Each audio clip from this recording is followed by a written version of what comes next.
Welcome to my channel. I am Neha. आज करेंगे हम class 12 Indian economic development and आज का हमारा टॉपिक है इनफॉर्मलाइजेशन ऑफ इंडियन वर्कफोर्स। तो देखो क्या लिखा है एनसीईआरटी की बुक में। In the previous section we have found that the proportion of casual labourers has been increasing. पहले अभी तक हम क्या पढ़ते आ रहे हैं कि जो कैजुअल लेबरर्स हैं वो बढ़ते जा रहे हैं, है ना, जो लेबरर हैं वो बढ़ते जा रहे हैं। One of the objectives of development planning in India since India's independence has been to provide decent livelihood to its people. So हमारे देश में जो प्लानिंग की जाती है इसका मेन ऑब्जेक्टिव क्या है कि हमारे देश की जनता को एक अच्छी सी लाइवलीहुड ज़िंदगी दी जाए, ठीक ठाक वो कमाएं खाएं अपना घर चलाएं। It has been envisaged that the industrialization strategy would bring surplus workers from agriculture to industry. ठीक है, हमने ये सोचा था कि जब इंडस्ट्रियलाइजेशन स्ट्रैटेजी होगी यानी जो हम इंडस्ट्रियलाइजेशन लेकर आए थे, हमारे देश में इतनी सारी इंडस्ट्रीज़ लेकर आए थे, उससे क्या होगा कि जो एग्रीकल्चर में सरप्लस वर्कर्स हैं, एक्स्ट्रा वर्कर्स हैं जो खेती बाड़ी का काम कर रहे हैं, वो सभी शिफ्ट हो जाएंगे इंडस्ट्रीज़ में। उन सबको भी नौकरी मिल जाएगी, उनको एक अच्छा जीवन मिल जाएगा। ठीक है, जैसे कि डेवलप्ड कंट्रीज़ में होता है। हमने सोचा ऐसा था। We have seen in the preceding section that even after 70 years of planned development, more than half of the Indian workforce depend on farming. Even 70 साल की प्लानिंग के बाद भी क्या देखा हमने कि आधे से ज़्यादा इंडिया के लोग किस पे डिपेंड है? फार्मिंग पर, खेती बाड़ी पर डिपेंड है अपने जीवन के लिए। ठीक है, economist argue that over the years the quality of employment has been deteriorating. Economist क्या कहते हैं कि जो एम्प्लॉयमेंट है वो और मतलब उसकी कंडीशन बुरी होती जा रही है। Even after working for more than 10 to 20 years, why do some workers do not get maternity benefit. 10 से 20 साल काम करने के बाद भी वर्कर्स को मेटर्निटी बेनिफिट नहीं मिलता है, प्रोविडेंट फंड, ग्रेचुटी, पेंशन, ये सभी बेनिफिट्स नहीं मिलते हैं। Why does a person working in the private sector gets a lower salary as compared to another person doing the same work in the public sector? इसमें यह लिखा हुआ है, अगर कोई पर्सन जो है प्राइवेट सेक्टर में काम कर रहा है, प्राइवेट नौकरी कर रहा है, तो उसको कम तनख्वाह क्यों मिलती है? अगर वही इंसान अगर पब्लिक सेक्टर यानी गवर्नमेंट जॉब करे तो ज़्यादा तनख्वाह है, प्राइवेट जॉब करे तो कम है, ऐसा क्यों है? You may find that a small section of Indian workforce is getting regular income. और कुछ ही ऐसे हमारे देश की जनता है जो कि रेगुलर इनकम कमाती है, हर महीने तनख्वाह कमाती है। The government through its labour laws enable them to protect their rights. So government क्या कर रही है? उनके राइट्स प्रोटेक्ट करने की कोशिश कर रही है।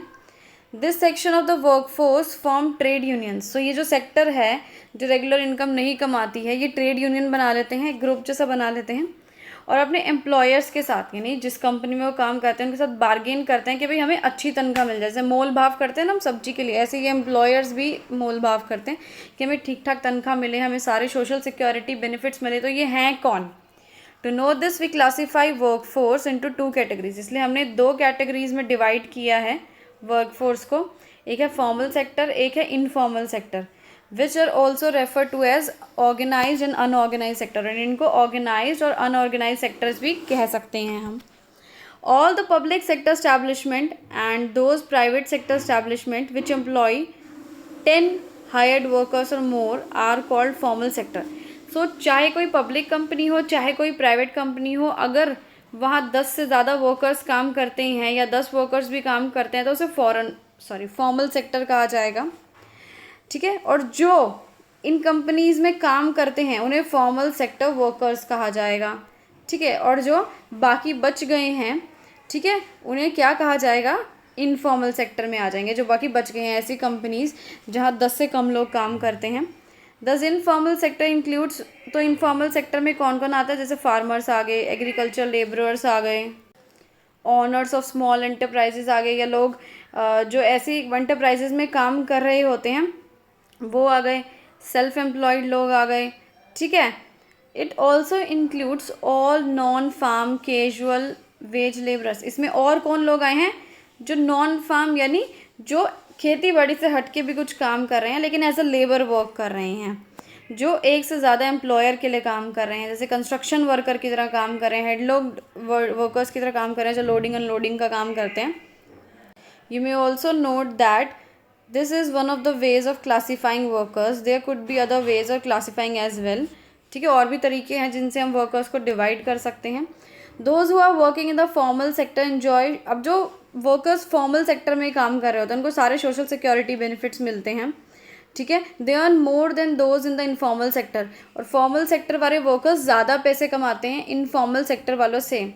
आगे देखो क्या लिखा है, developmental planning envisaged that as the economy, इसमें क्या बोल रहे हैं, जैसे जैसे हमारी इकॉनमी ग्रो करेगी, ठीक है, more and more workers would become, ज़्यादा सारे वर्कर्स जो हैं फॉर्मल सेक्टर के अंदर आ जाएंगे, ठीक है।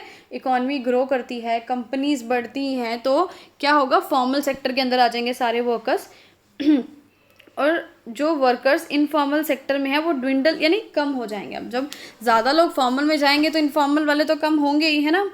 But what has happened in India, लेकिन इंडिया में क्या हो रहा है, देखो, look at the following chart which gives a distribution of workforce in formal and informal sector. एक चार्ट दे रखा है आपका, सेक्शन 1.2 है, इसकी बात करते हैं। We learn that in 2011 and 12 there was about 473 million workers in India. 2011-12 की बात की जाए तो 473 मिलियन वर्कर्स थे हमारे देश में। There are about 30 million workforce in the formal sector, और इनमें से लगभग 30 मिलियन वर्कर्स ऐसे थे जो फॉर्मल सेक्टर में काम कर रहे थे, ठीक है। 6% लोग ऐसे थे, ठीक है, जो यहाँ लिखा हुआ है 6% लोग, 30 मिलियन यानी 6% लोग ऐसे थे जो फॉर्मल सेक्टर में काम कर रहे थे, और बाकी के जो 94% बच गए वो सारे इनफॉर्मल सेक्टर में काम कर रहे थे। अगर इन 30 मिलियन वर्कर्स की बात की जाए तो only 6 million, that is only about 21% are women. इन 30 मिलियन लोगों में से जो 21% लोग हैं यानी 6 मिलियन लोग हैं वो सिर्फ औरतें हैं, बाकी जितने बच गए हैं वो सभी आदमी हैं, ठीक है।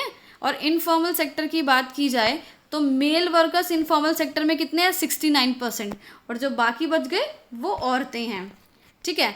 और लेट 1970s की बात की जाए यानी 1970 का जो एंड की बात की जाए, एंड के 2-4 सालों की बात की जाए, so many developing countries including India started paying attention to enterprise and workers in informal sector. तो डेवलपिंग कंट्रीज़ ने, इंडिया भी उसमें इन्वॉल्व है, उन्होंने क्या किया, अटेंशन, ध्यान देना शुरू किया उन एंटरप्राइजेस पे, उन वर्कर्स पे जो कि इनफॉर्मल सेक्टर हैं, ठीक है। क्यों ऐसा, क्योंकि जो अपना फॉर्मल सेक्टर था वो तो बढ़ ही नहीं रहा था, इनफॉर्मल सेक्टर पे फिर ध्यान देना शुरू कर दिया कि क्या करें, इस पर ध्यान दे लेते हैं। Workers and enterprises in the informal sector do not gate regular income. जो वर्कर्स, ठीक है, इनफॉर्मल सेक्टर में काम करते हैं उनको रेगुलर इनकम नहीं मिलती है, ठीक है, उनको किसी भी टाइप की कोई प्रोटेक्शन नहीं मिलती, उनके कोई राइट्स नहीं होते हैं, कोई रेगुलेशन नहीं बनाया उनके लिए गवर्नमेंट ने। Workers are dismissed without any compensation, उनको कभी भी नौकरी से निकाल दिया जाता है, उनको कोई कॉम्पेंसेशन नहीं दिया जाता है।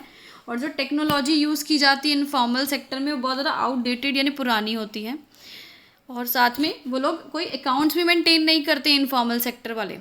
Workers of this sector lives in slums and squatters, झुग्गी झोपड़ियों में रहते हैं ऐसे लोग जो इनफॉर्मल सेक्टर में काम करते हैं। Of late owing to the efforts of international level organisation ने भी काफ़ी एफर्ट्स उठाए हैं, ठीक है। The Indian government has initiated the modernisation of informal sector. Indian government ने भी काफ़ी कोशिश की है कि जो आपका इनफॉर्मल सेक्टर है उसको मॉडर्नाइज़ किया जाए, उसको और बढ़ावा दिया जाए, ग्रो कराया जाए, और साथ में सोशल सिक्योरिटी बेनिफिट्स भी दिए जाएँ जो कि इनफॉर्मल सेक्टर के वर्कर्स हैं उनको। इससे ये वीडियो आपका ख़त्म हो गया है।